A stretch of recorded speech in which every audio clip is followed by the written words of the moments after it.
So sorry, मुझे पीछे पूरे 2 हफ्ते लगे नई वीडियो डालते डालते, बट अब सब सेटल हो चुका है and from now on you can enjoy my video every week.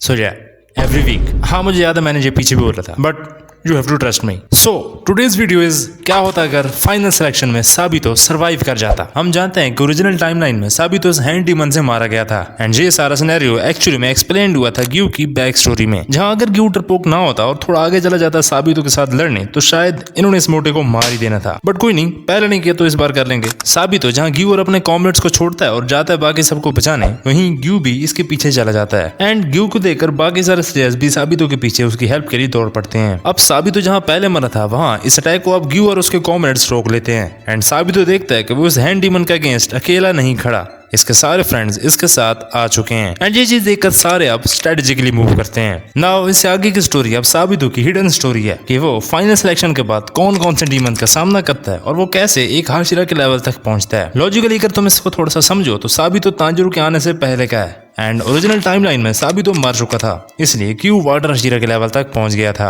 अब ग्यू वाटर हशीरा नहीं है बल्कि साबितो है, जस्ट लाइक कनाए और शिनोबू। इसी तरह साबितो और ग्यू भी एक ब्रीथिंग में दोनों साथ हैं। तांजिरो के फैमिली के इंसिडेंट के बाद उसके पास बस नेज़ुको बच जाती है एंड नेज़ुको को ठीक करने के लिए तांजिरो शहर जा रहा होता है, बट रास्ते में उसे मिलते हैं ग्यू एंड साबितो। अब ग्यू पहले वाला ग्यू नहीं रहा बल्कि ये अब नॉर्मल से भी नॉर्मल है, इसलिए यहाँ पे ग्यू काम और पीक और फार्मिंग नहीं करेगा क्योंकि इसका बिग ब्रदर साबितो करेगा। ग्यू डीमन को देखकर उसे खत्म करने जा रहा होता है कि आगे तांजिरो आ जाता है। तांजिरो ने बहुत समझाता है पर ग्यू नहीं सुनता, लेकिन साबितो बड़ा काम होकर सोच रहा होता है एंड थोड़ी देर बाद वो ग्यू को पीछे हटने को बोलता है और खुद सामने तांजिरो के पास आकर बोलता है कि हम तुम पर ट्रस्ट कर लेते हैं कि ये डीमन बाकी दूसरे डीमंस की तरह नहीं है। एंड इन मीन टाइम साबितो और ग्यू ये देख भी लेते हैं कि नेज़ुको बहुत डिफरेंट एक्ट कर रही है, बाकी डीमन से टोटली डिफरेंट। बट रोकोदाकी के पास भेजने से पहले वो एक बार और चेक कर लेते हैं। इस बार वो सामने वाला टेस्ट चूज करते हैं एंड साबितो बहुत काइंड एंड काम वे में उसके सामने अपना ब्लड रखता है, जिसे डीमन ने इसको टेस्ट करने से रिफ्यूज कर देती है। अब इन्होंने नेज़ुको को फुली रिकॉग्नाइज कर लिया था एंड यहीं से साबितो तांजिरो के साथ जुड़ जाता है और उसको अपना स्टूडेंट और फ्रेंड बना लेता है। अपने टीचर रोकोदाकी के पास छोड़ने के बाद तांजिरो बहुत सारी चीजें सीखता है। साबितो हर दिन जहां इनके पास आकर चक्कर लगाता रहा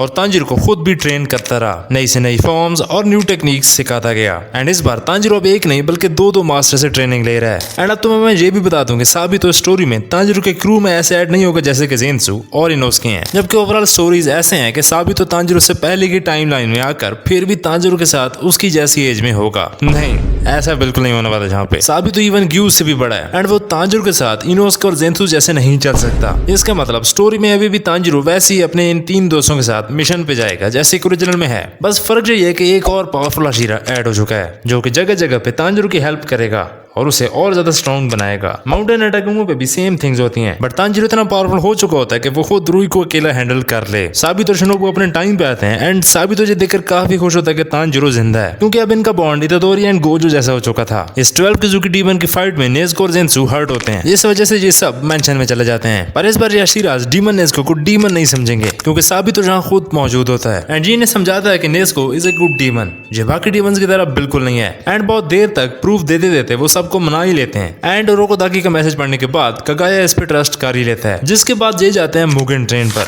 अब यहाँ पे इस जर्नी में साबितो साथ जाएगा, यस वो साथ जाएगा क्योंकि उसे यहाँ पे कुछ डेंजर सेंस हो रहा होता है, जिसकी वजह से कगाया इसको भी साथ जाने देते हैं एंड सेम एज ओरिजिनल ये सब इमू को डिस्ट्रॉय करते हैं और ट्रेन को सेव करते हैं एंड तभी हमारा अपर मून 3 एंटर करता है। साबितो को जिस चीज का डर था वो सामने निकल ही आई एंड हियर इट इज आकाज़ा। अब तुम्हें लग रहा होगा कि ये 2 हशीराज, ये तांजिरो और ये क्रू आकाज़ा को डिफीट दे देंगे। नहीं होने वाला, बिल्कुल नहीं होने वाला। इस सिनेरियो में तो बिल्कुल नहीं होने वाला। आकाज़ा बहुत ज्यादा पावरफुल है। हाँ, तांजिरो भी पहले से ज्यादा पावरफुल बन चुका है, बट यहाँ पे आकाज़ा को ये नहीं गिरा सकते। कुछ ही टाइम में आकाज़ा इन दोनों हशीराज को ओवर पावर कर चुका होता है। दोनों हशीराज अपनी लिमिट पे होते हैं। तांजिरो भी कुछ नहीं कर पा रहा होता, बट ये सब हिम्मत नहीं आते और आकाज़ा को सुबह तक टिकाए रखते हैं। But at the end Akaza इनके हाथों से निकल जाता है। Same as original Rengoku severe injured होता है और ब्रूटल इंजरी से मर जाता है। वहीं साबितो अनकॉन्शियस हो जाता है एंड तांजिरो और उसका स्क्वाड उन्हें मेंशन में ले जाते हैं। आई नो कि ये वाला पार्ट बहुत ही शॉर्ट था, बट राउंड 2 के लिए थोड़ा वेट करो। इस हार्ट ब्रोकन मोमेंट के बाद तांजिरो अपने आप को और ज्यादा स्ट्रॉन्ग बनाता है क्योंकि उसकी मेन ब्रीथिंग सन ब्रीथिंग है, ना कि वाटर ब्रीथिंग। तो वो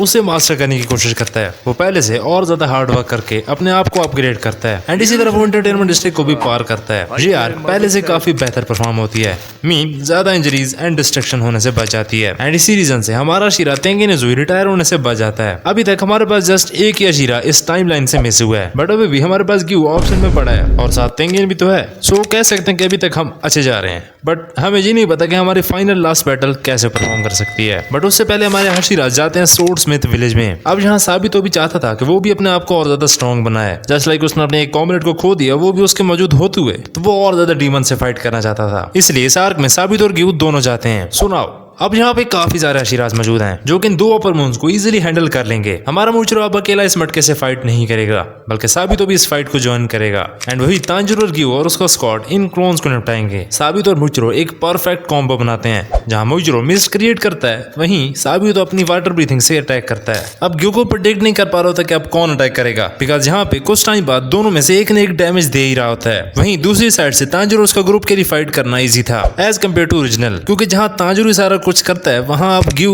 एंड मित्सुरी करेंगे, क्लोन को तो मैनेज कर लेंगे। रियल प्रॉब्लम आती है इस टाइनी सी बॉडी को ढूंढते वक्त, जहाँ जोआकोटन से ये दो हशीराज फाइट करेंगे एंड ये ग्रुप इस छोटी सी बॉडी को ढूंढेगा। बॉडी फाइंड आउट करने के बाद हंटिंगू तो गया, ये उठ जाएगा आप। एंड अगर तुम सोच रहे हो गोकू का, तो टेंशन ना लो, क्योंकि ये भी खत्म है, बिकॉज इन दोनों का कॉम्बिनेशन एकदम मून 5 को सीधा करके रख देगा। डिफिकल्टीज आती है साबित और मुचरो को, पर एक दूसरे की हेल्प से दोनों मून 5 को खत्म कर देते हैं। जिसके बाद होती है हाशिरा ट्रेनिंग आर्क, जिसमें तुम्हें पता ही है कि ये सब अपने आप को एक्सट्रीम लेवल तक ट्रेन करते हैं। तांजिरो का सन ब्रीथिंग को मास्टर करना और हाशिराज को अपनी फिजिकल एबिलिटीज को पावर अप करना। फाइनली मुजान स्टेप इन करता है और अपने मास्टर प्लान से सारे हशीराज को और स्लेयर्स को इन्फिनिटी कैसल में फेंक देता है। Infinity castle swallow every slayers, but इस टाइम साबित और तेंगिन इस बैटल में फाइनली रिटर्न करेंगे। First major clash belongs to Tanjiro and Giyu and Sabito. ये तीनों जैसे ही एंटर करते हैं एक डायलॉग आता है, Hashiras I was hoping to meet another worthy swordsman, yet here you are। Akaza सामने आता है और इन दोनों को अपनी जगह से इंस्टेंटली मूव करा देता है एंड इस इमीडिएट रिस्पॉन्स का रीजन ये हाशिरा था, जिसने बहुत सारे इनोसेंट पैसेंजर्स को बचाते हुए अपने आप को खत्म कर दिया था। They both charge. आकाजा तीनों को वेलकम करता है। फाइट के शुरू में तो तांजिरो लोग डोमिनेट कर रहे होते हैं, लेकिन आकाजा की कंपास नीडल टेक्निक इनके अटैक को प्रेडिक्ट कर रही होती है। काफी टाइम बाद आकाजा रियलाइज करता है कि ये एक माइंड और 2 ब्लेड से फाइट कर रहा है, क्योंकि साबितो को एक्सपीरियंस था कि तांजिरो कैसे मूव करता है। But Gyu is also there, वो भी अपने पावरफुल अटैक से आकाजा को बैकवर्ड पुश कर रहा होता है। Suddenly Tanjiro activate selfless state and Sabito अपना ट्रांसपेरेंट वर्ल्ड।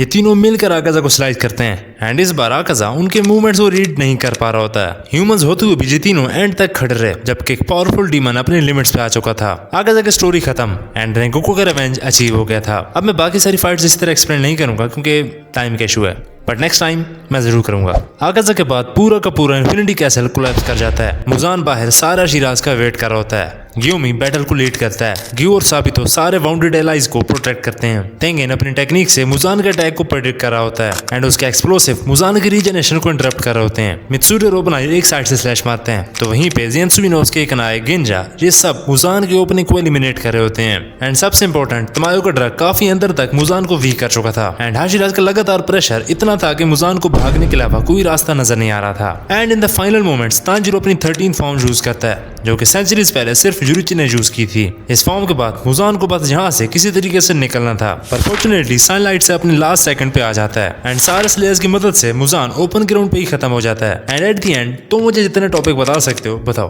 बट इंटरेस्टिंग होने चाहिए एंड नारुतो और ब्लीच के बिल्कुल नहीं होने चाहिए। सी यू सून।